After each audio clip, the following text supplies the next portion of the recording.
اور اب کچھ خبریں کھیل کے میدان سے۔ برطانیہ میں انسداد ممنوع ادویات کے ادارے UK اینٹی ڈوپنگ کی رپورٹ میں انکشاف کیا ہے کہ 2022 سے اب تک کم از کم 9 پیشہ ور فٹ بالرز میں ممنوع ادویات کا استعمال پایا گیا ہے۔ رپورٹ کے مطابق پریمیئر لیگ کے کھلاڑی بھی ممنوع ادویات استعمال کرنے والوں میں شامل ہیں، تاہم ان میں سے کسی ایک پر بھی تاحال پابندی عائد نہیں کی گئی۔ رپورٹ کے مطابق تمام متاثرہ کھلاڑیوں کو کھیل جاری رکھنے کی اجازت دی گئی ہے، کیونکہ فٹ بال ایسوسی ایشن نے تسلیم کیا ہے کہ ممنوع ادویات یا تو طبی وجوہات کی بنیاد پر استعمال کی گئی ہیں یا وہ اجازت یافتہ طریقے سے لی گئی ہیں۔ یہ کیسز ان مشہور کھلاڑیوں سے علیحدہ ہیں جن پر باضابطہ کارروائی کی گئی ہے۔ PSL 10 کے چھٹے میچ میں لاہور قلندرز نے کراچی کنگز کو 65 رنز سے شکست دے دی۔ 202 رنز کے ہدف کے تعاقب میں کراچی کنگز کی پوری ٹیم 19.1 اوورز میں 136 رنز بنا کر ڈیر ہو گئی۔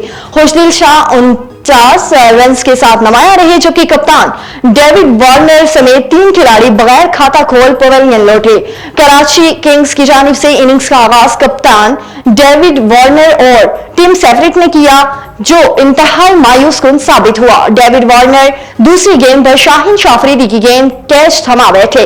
کنگز کی جانب سے ٹم سیفرٹ سے شان مسعود 18، عرفان خان 6، حسن علی 27، عباس افریدی 1 رن بنا کر آؤٹ ہو گئے، جبکہ جیمز وینس اور عرفان منہاس بغیر کوئی رنز بنائے چل بسے۔ لاہور قلندر کی جانب سے شاہین شاہ آفریدی اور رشاد حسین نے 3، سکندر رضا نے 2، جبکہ آصف افریدی اور حارث رؤف نے 1 وکٹ حاصل کی۔ آگے بڑھیں، آپ کو بتائیں کہ انٹرنیشنل اولمپکس کمیٹی OIC نے 2028 لاس اینجلس اور اولمپکس میں کرکٹ کے مقابلوں کی میزبانی کے لیے گراؤنڈ کا اعلان کر دیا۔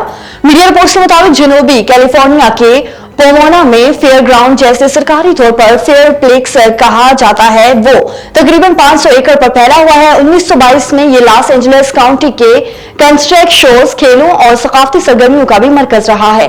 لاس اینجلس اولمپکس 2028 کے CEO رینالڈو کا کہنا تھا کہ ہم نے دنیا سے ایک ناقابل یقین اولمپک گیمز منعقد کروانے کا وعدہ کیا ہے، جس کے لیے بھرپور محنت کر رہے ہیں۔